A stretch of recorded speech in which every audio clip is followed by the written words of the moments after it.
تمام انبیاء کی طرف سے جو ماضی میں گزرے ہیں ایک ضرب المثل کے طور پہ بات موجود ہے، اور یہ بات میرے اور آپ کے آقا و مولا نے ہمیں پہنچائی، اور وہ یہ کہ اذا لم تستحِ فاصنع ما شئت، جب تیرے میں حیا باقی نہ رہے تو جو چاہے کر۔ چونکہ حیا مانے ہوگا نا یہ بڑا ہے، حیا مانے ہوگا کہ یہ ماں ہے اور یہ بات میں نے نہیں کہنی، حیا روکے گا کہ یہ باپ ہے اس کے سامنے یہ کام نہیں کرنا، حیا روکے گا کہ یہ میرے رسول صلی اللہ علیہ وسلم کی طرف سے ممانعت ہے اور میں حضور علیہ السلام کا سامنا کل قیامت کے دن کرنا ہے، حیا روکے گا کہ یہ میرے رب کا فرمان ہے اور کیا میرا اللہ مجھے دیکھ نہیں رہا۔ حیا ہے تو گناہوں سے خود بخود روکو گے، کوئی کیمرہ نہیں تو پھر بھی رک جاؤ گے، کوئی سیکورٹی نہیں تو پھر بھی رک جاؤ گے، کوئی واچ نہیں کر رہا پھر بھی رکو گے، بند کمرے میں بھی رکو گے اپنے رب سے حیا کرتے ہوئے۔ لیکن اگر رب سے حیا نہیں ہوگا، اس کے رسول سے حیا نہیں ہوگا، تو پھر جو مرضی کرو، پھر تمہیں نہ کوئی کیمرہ روک سکتا ہے، نہ باپ روک سکتا ہے، نہ ماں روک سکتی ہے، نہ بڑا بھائی روک سکتا ہے، کوئی نہیں روک سکتا تمہیں جب تمہارے اندر حیا نہیں ہے۔ حیا ہوگا تو پھر گناہوں سے خود بخود بچتے چلے جاؤ گے، برے اعمال سے بچتے چلے جاؤ گے، بد اخلاقی سے بچو گے، زبان سے جملہ نکالنے سے قبل سوچو گے کہ یہ جملہ مناسب نہیں ہے تو میں اس کو کبھی بھی نہیں بول سکتا، اس لیے کہ حیا مانے ہو جائے گا اور طبیعتوں کے اندر ایک نور پیدا ہوتا چلا جائے گا، اور یہ پردہ جب اٹھ گیا اور یہ ڈر جب ختم ہو گیا تو پھر راستے صاف ہو جاتے ہیں، جو مرضی کرتا رہو، پھر کوئی پرواہ نہیں ہوتی ہے۔ مدینہ المنورہ میں صحابہ تشریف فرما تھے کہ ایک خاتون گزری، سیاہ رنگت، حبشی نژاد، تو ایک صحابی فرمانے لگے اگر جنتی خاتون دیکھنی ہے تو یہ خاتون جا رہی ہے۔ تو پوچھا کہ یہ کیسے؟ کہا ایک دن یہ خاتون حضور کے پاس آئی اور اس نے کہا حضور مجھے مرگی کے دورے پڑتے ہیں تو میرے لیے دعا کر دیجئے کہ اس مرض سے مجھے نجات ملے۔ تو آقا کریم علیہ السلام نے فرمایا اگر تم کہو تو میں دعا کر دیتا ہوں اور یہ دورے تمہیں نہیں پڑیں گے،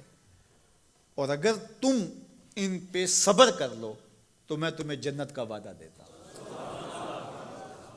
اب تمہارے ہاتھ میں ہے، جو چاہو کر لو۔ اس خاتون نے بغیر تأمل کے کہا مجھے جنت والا وعدہ قبول ہے، دورے پڑتے رہے کوئی بات نہیں، مجھے جنت والا وعدہ قبول ہے، لیکن حضور ایک کرم میرے پہ فرمائیے، وہ یہ کہ جب مجھے دورہ پڑتا ہے تو میں گر پڑتی ہوں، تو گر جانے کی وجہ سے سطر کا خیال نہیں رہتا، ظاہر ہے بے ہوشی ہو جاتی ہے، تو میرے پہ یہ کرم فرمائیے، دعا کیجئے جب میں گروں تو اللہ میرے سطر کی حفاظت کرے۔ تو حضور نے یہ دعا کر دی۔ اب وہ گرتی تھی لیکن اس کا سطر نہیں کھلتا تھا، اللہ اکبر، تو اس کو کتنا خیال تھا اپنے پردے کا، کتنا خیال تھا اپنے سطر کا۔ یہ جمال ہے عورت کا، عورت مستور ہے، عورت کو عورت کہا جاتا ہے، مستور سطر سے ہے، یہ پردے کی چیز ہے، اور اللہ جل شانہ نے اوڑھنیاں اوڑھ کر کے رکھنے کی خواتین کو تلقین کی۔ آج جدید مفکرین تو عورت کے ساتھ مصافحہ کے راستے بھی نکال رہے ہیں۔ وہ کسی نے کہا تھا یہ عورت کی آزادی نہیں ہے، یہ عورت تک پہنچنے کے لیے مرد آزادی چاہتے ہیں۔ عورت سمجھتی ہے مجھے آزادی مل رہی ہے، یہ تجھے آزادی نہیں دی جا رہی، یہ تیری آبرو کو، تیری عزت کو، تیری ناموس کو تار تار کرنے کے لیے یہ مرد آزادی چاہ رہا ہے، یہ آوارہ لوگ آزادی چاہ رہے ہیں۔ تجھے کھلونا بنانا چاہتے ہیں تو کھلونا نہیں ہے، تیرا پردہ تیری ناموس کا محافظ ہے، تیرے برقعے کی ایک ایک سلوٹ تیرے حیا کا پہرا ہے۔ آج مغرب مختلف ذرائع سے ہم سے یہ جوہر چھیننا چاہتا ہے، تو اب ہمارے اوپر تہذیبی یلغار کے ذریعے سے، میڈیا یلغار کے ذریعے سے، تمدنی یلغار کے ذریعے سے، مختلف ناموں سے، مختلف ایام منانے کے ذرائع سے ہم سے اگر ہمارے جوہر حیا کو چھین لیا جاتا ہے تو ہمارے پلے کیا بچتا ہے؟ کیا ہم گگو کوڑا قوم ہے کہ جو کوئی لے کے آئے اور اسی کے پیچھے چل پڑے؟ کیا ہمیں نہیں پتا کہ ہم کون ہیں؟ ہماری بھی کوئی بنیاد ہے، ہماری کوئی ساکھ ہے، ہمارے آباء و اجداد ہیں، ہمارے اوپر کتاب اتری ہے، ہمارے آقا نبیوں کے امام ہیں، ہمیں پورا کامل اکمل دین دیا گیا ہے۔ کیا ہم وسیع الظرفی کے نام سے، روشن خیالی کے نام سے سب کچھ اختیار کر لیں گے؟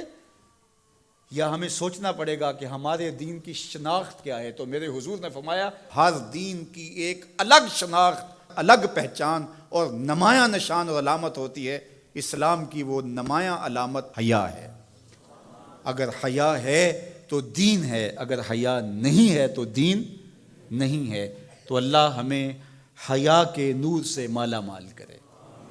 ہماری نسل نو کی بالخصوص حفاظت کرے، ہماری بیٹیوں، بہنوں اور مستورات اسلام بناتے دین کی اللہ خاص طور پہ حفاظت فرمائے، آنکھوں میں شرم اور حیا کے نور کو پیدا کرے،